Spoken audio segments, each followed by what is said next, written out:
Hey, hi everyone. Welcome to Revodu. This is Nitin, your physics teacher. And guys, today we are starting a very important part for physics, a very important series that is basic maths for physics. So guys, in the context of physics, what mathematical concepts, what mathematical tools you must understand, you must master so that you won't have any problem in solving numericals and derivations and so and so.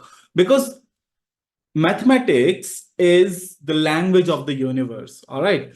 Why do we do science? If I ask you this question, we do science so that we can predict, modify, and control natural phenomena for our betterment. Okay. We want to exploit all these resources offered by Mother Nature for our survival as well as to enjoy our lives better.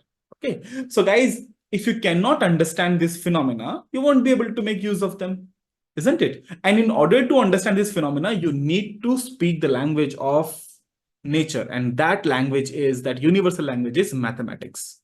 Okay. So guys, again, let me repeat, very important part. Please master basic mathematics. All right. So it has basic algebra. We are going to start today with polynomials, linear polynomials and quadratic polynomials, basically linear equations and quadratic equations. Why are we doing that? Most of you already know how to solve them, but if there are some students who are confused or maybe they have forgotten, then we are going to quickly go through quadratic equations and linear equations. Okay, those of you already know, you can skip to the next video. In the next video, we are going to discuss binomial theorem. Since binomial theorem has some terms like factorial, combination, then I'll touch upon these topics like what is a permutation, what is a combination, what do you mean by factorial, and then what is binomial approximation. That thing is most oftenly used in physics. After that, we'll discuss trigonometry. After trigonometry, we'll discuss coordinate geometry. Coordinate geometry ke baad, we'll start with perhaps the most important topic of basic maths, and that is calculus. Because we are going to do all of this physics using calculus. Very important tool. And lastly, vectors. Again, I cannot stress this enough, how important calculus and vectors are. So last would be vectors. Now, guys, if you could pick only 3 topics from mathematics, I would say trigonometry, calculus, and vectors. You must master these 3 topics. Okay, so let's get started with today's topic, and that is polynomials.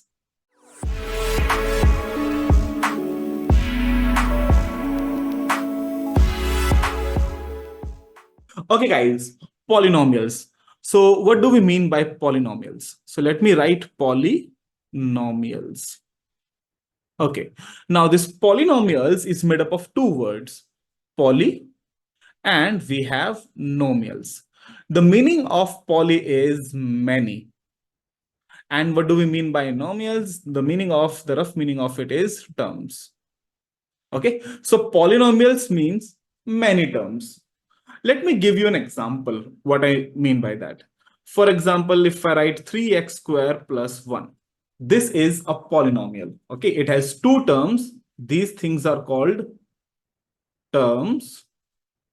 Okay, these terms are arranged using basic mathematical operators like plus sign or addition, subtraction, multiplication, or division. But remember, in polynomials, you should not, or you cannot have a variable dividing something. Okay, you cannot have a variable.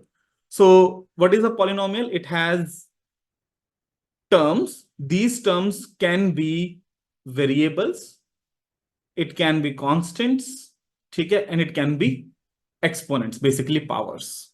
All right. So let me repeat, what is a polynomial?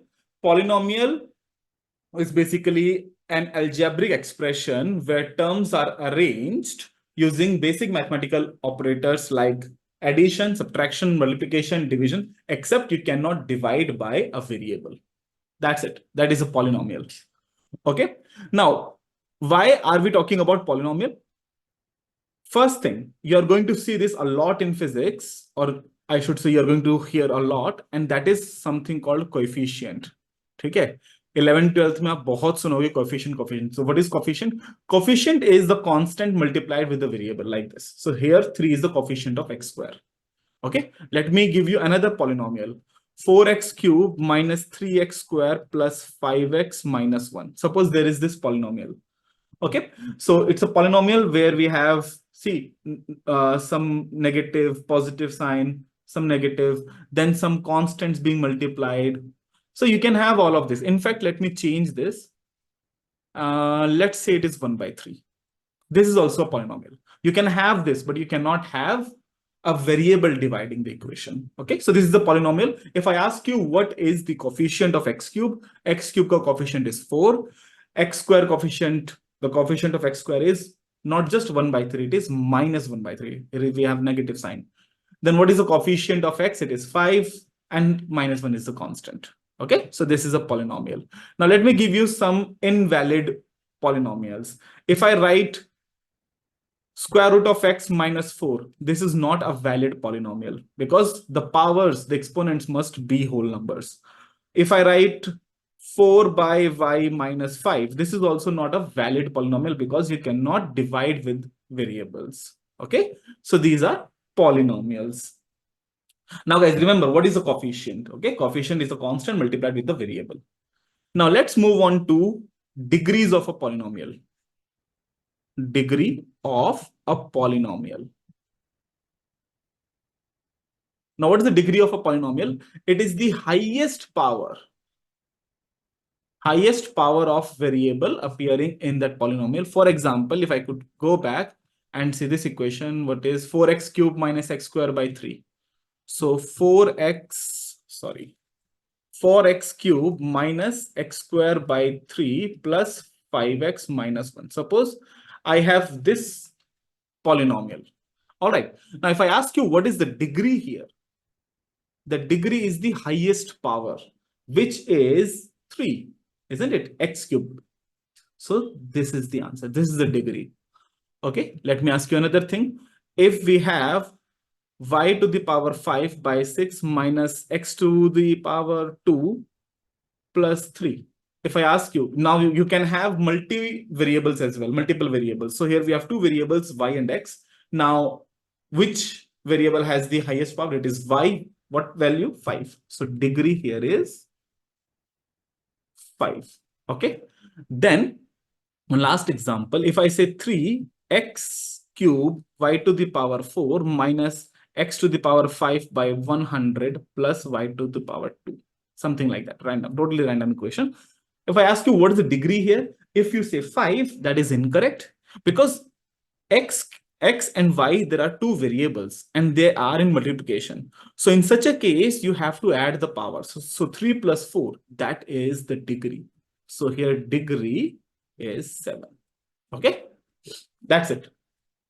Now in physics, nobody's going to ask you what is the degree of the polynomial. I'm just telling you just for your knowledge purpose, or you can say just to revise what we discussed in grade 9th and 10th. All right. Now, what comes after this is very, very relevant for physics. Polynomials with degree 1. Okay. These are called linear polynomials, or I can say linear equations. So they have degree 1. Let me give you some example. X minus 3. It is a linear polynomial. 4y plus 7, it's a linear polynomial. 5x minus 3y plus 7, this is also a linear polynomial. Okay. When we equate them to 0, then we are looking for the zeros of these equations, basically the answer or roots of these equations. Is that clear? Now, guys, why are we talking about this? Lots of times in physics, you are going to encounter these pairs or maybe 3 linear equations. Okay. For example, let me tell you one real case. So when in current electricity in grade 12, what you are going to see in circuits, there are multiple currents flowing in different branches. Okay. And you might get an equation like this. So there are 2 currents and you need to find those 2 currents. One equation is 5i minus i1 is equals to 7. Okay. Just I'm writing randomly. Or then it could be I plus 2i1 is equals to 8. Suppose like this. Okay. Now you are supposed to find out these 2 currents. How would you find it out? So these are linear equations, isn't it? if I could write these in terms of x and y, let's say I have these two equations, 5x minus y is equals to 7 and x plus 2y is equals to 8. We are supposed to find out the solutions of these two equations. Now, first of all, let me tell you what is the geometrical meaning of it. Okay, if I have, so let me remove this just for the sake of simplicity, and let me take it here. Okay, what is the meaning of it? I'll tell you what it means. These two are lines. They represent equations of line. Let's say one equation is maybe something like this, okay, which is the first one. And the other equation is maybe like this, something like this, okay. Now, what we are after is this point of intersection, a coordinate which satisfy both the lines, okay, both the equations. That's what we are after. So this is the geometrical meaning of it. We want to find out the set of values of x and y such that it satisfies both the equation, or geometrically it is the intersection of these two lines. So how do we do that? Like I said at the beginning, most of you might already know how to do it, and you are free to move on to the next lecture. But those of you who want to revise it, you can stay and see. So how do we do it? Ultimately, our aim is to replace one of those variables and get an equation with only one variable. Okay. For example, I can substitute the value of x from here into the equation number 1. This is one method, x is equals to 8 minus 2y. I can put it here. Then I will write 5 into 8 minus 2y minus y is equals to 7. So you get equation only in y. So we get 40 minus 10y minus y is equals to 7. We get 33 is equals to 11y. Oh, wow. Although it was random, but we are getting a whole number as the answer. So y is equals to 3.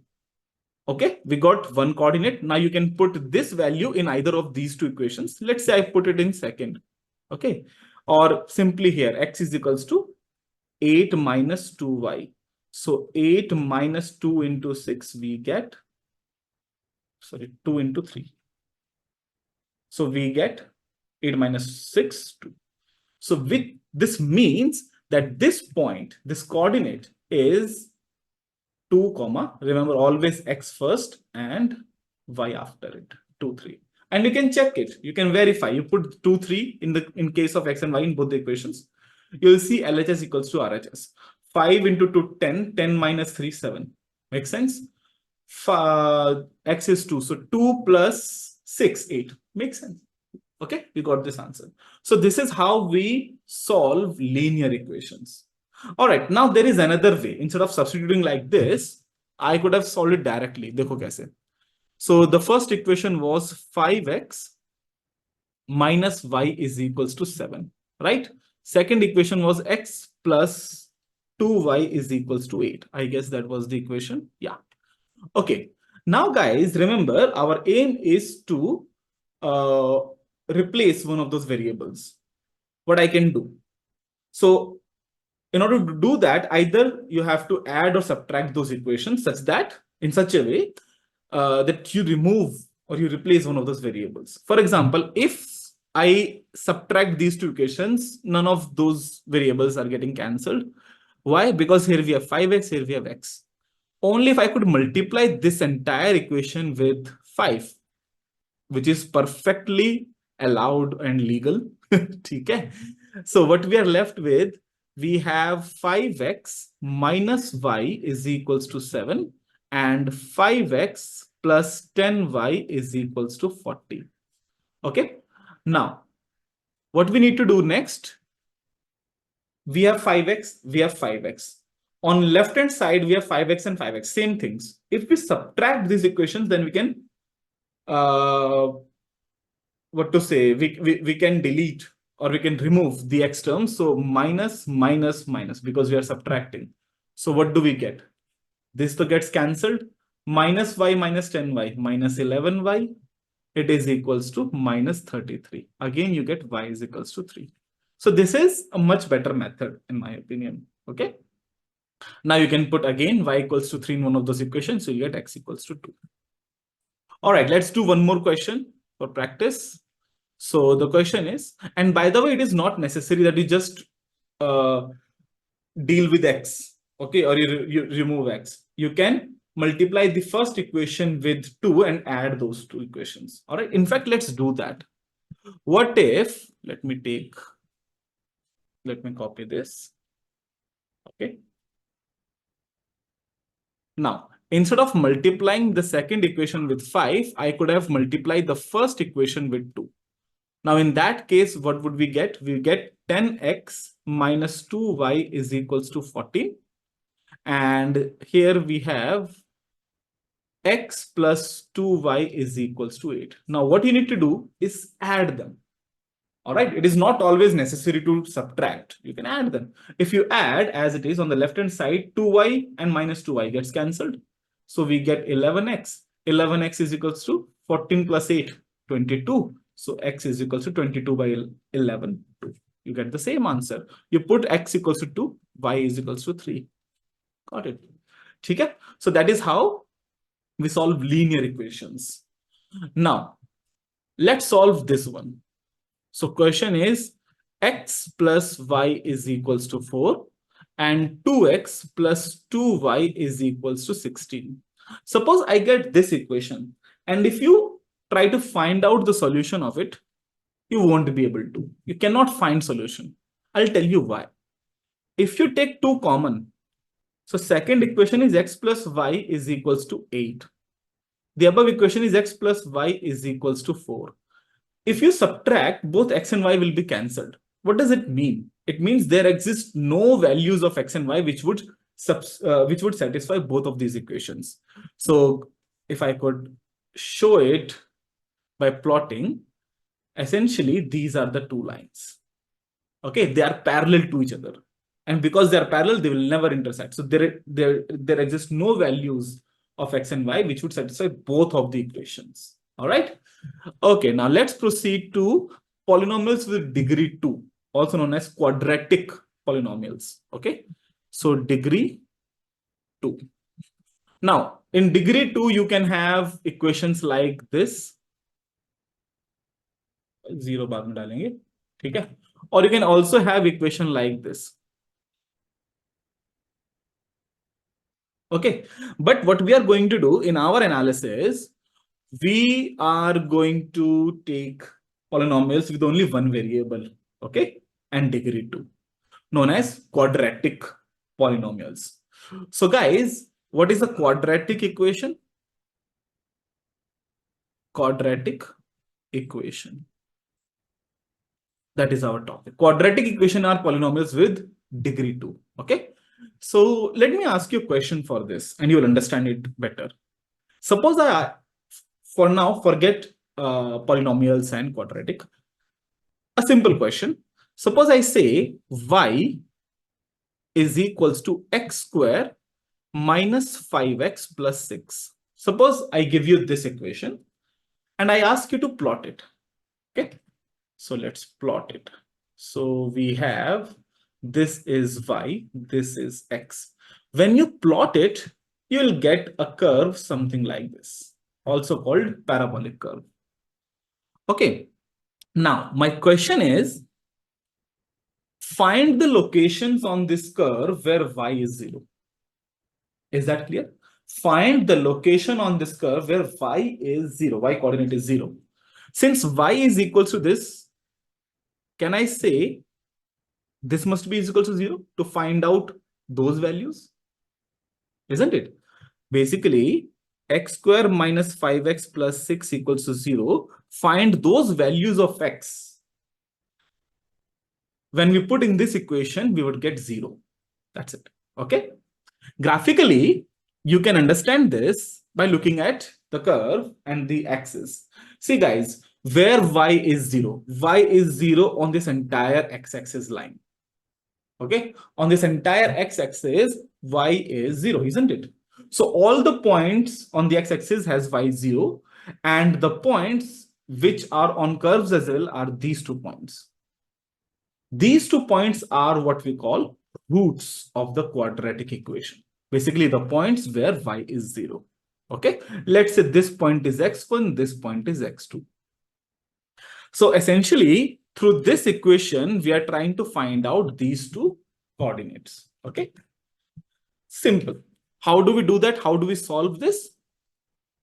The general equation of a quadratic equation is given by ax square plus bx plus c equals to 0. This is the general equation. What do we mean by general equation? We can see the most common form of quadratic equation. Okay, when we say general equation, it is the most common form. So guys, the roots of this equation are given by, since there are two roots, I'll write x1 comma x2. It is minus b plus minus root of b square minus 4ac divided by 2a. Okay, that is how we find out. That is how we find out the roots. Simple.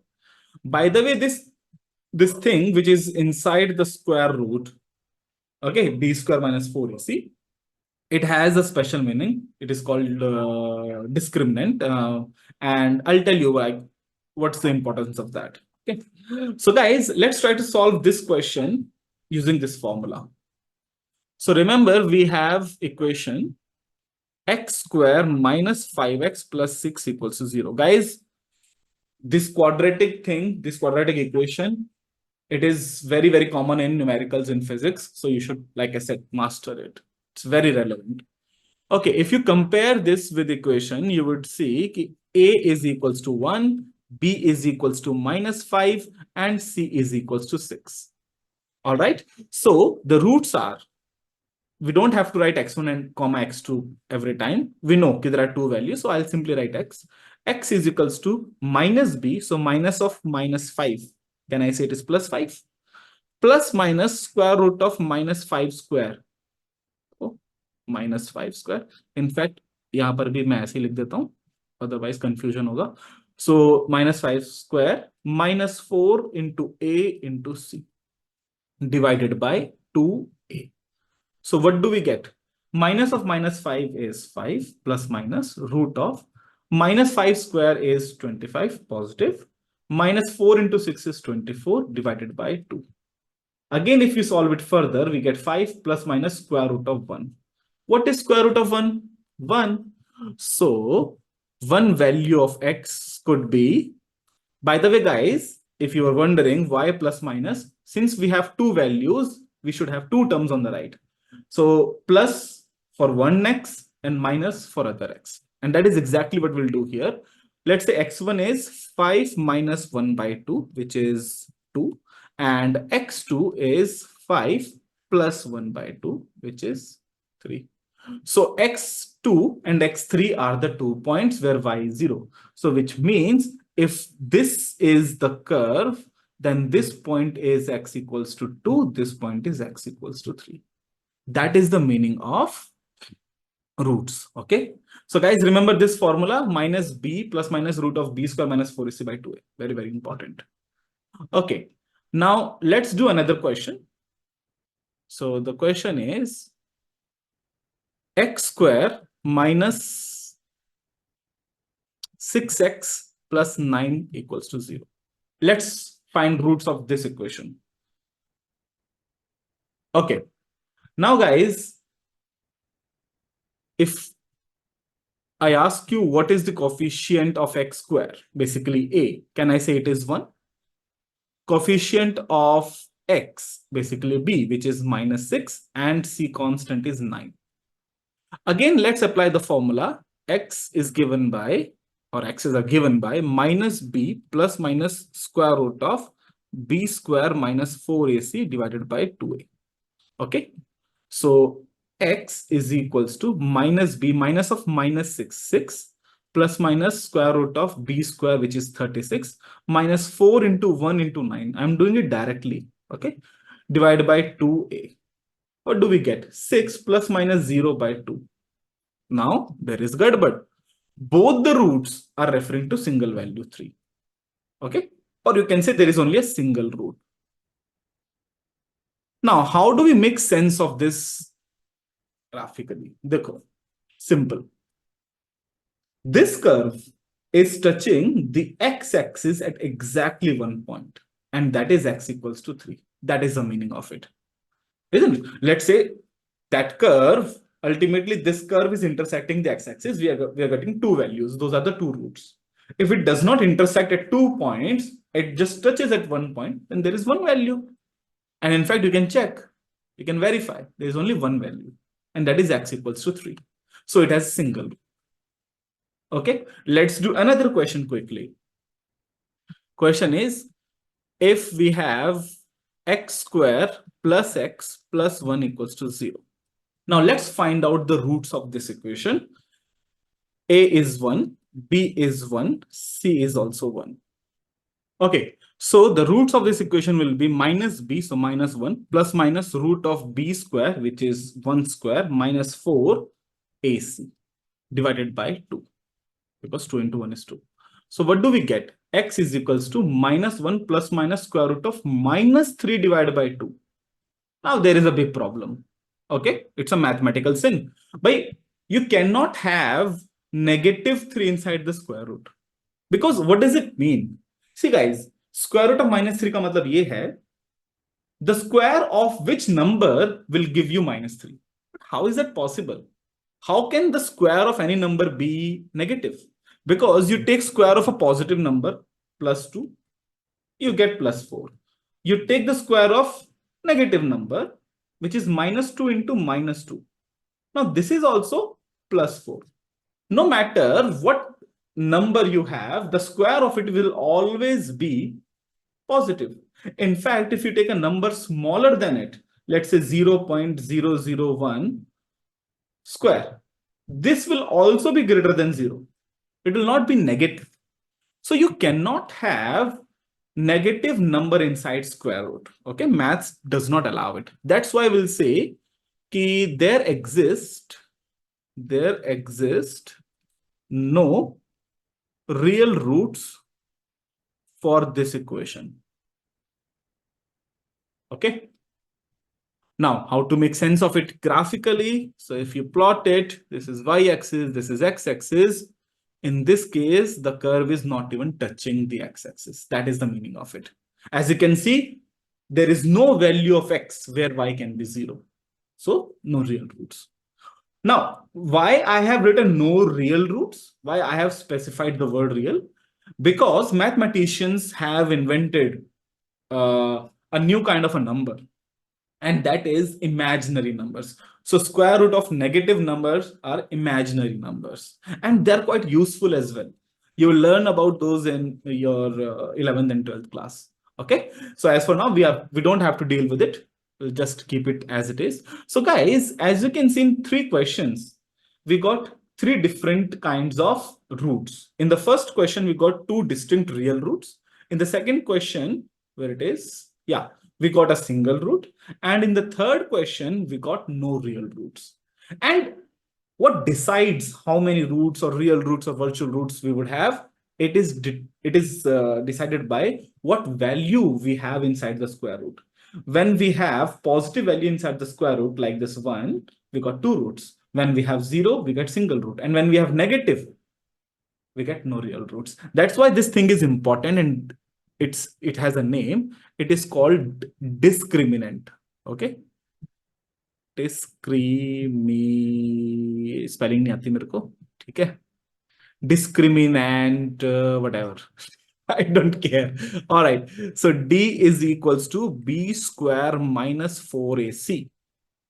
Case 1, when d is greater than 0, we get 2 real distinct roots. Okay, graph wise I can show you. It is this. Second, when d is equals to 0, a single root. Graphically, here the curve just touches the x-axis. And lastly, in the third case, when discriminant is negative, then we have no real roots. Okay, which means the curve is not even touching the x-axis.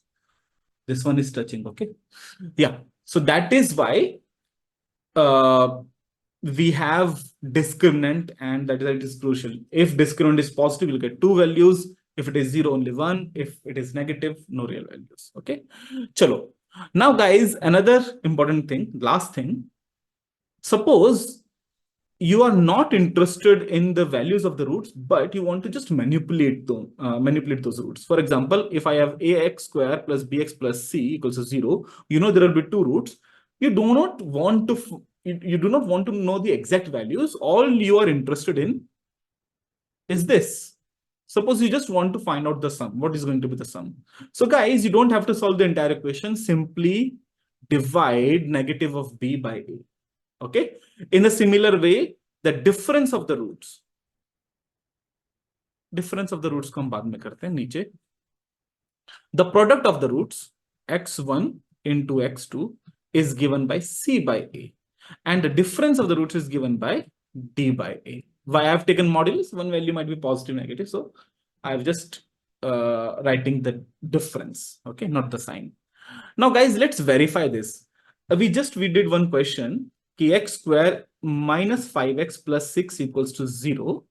So suppose if I was interested in just the sum of the roots, so I would get minus b, which is minus 5, divided by a. We get 5. And if you remember, we got two values of this equation, two roots, 2 and 3. So 2 plus 3 gives you 5.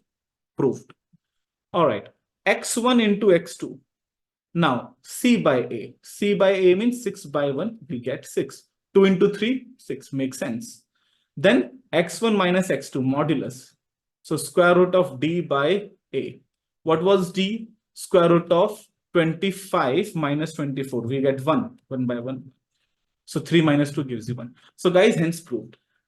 So remember, suppose if you are just interested in finding out the difference, okay? For example, in kinematics, you might have a situation where you're just interested in the time interval, okay? कि इस point में और इस point में कितना time interval है, तो आपको बस ये निकालना है. You are not you don't have to find the exact time values. Okay?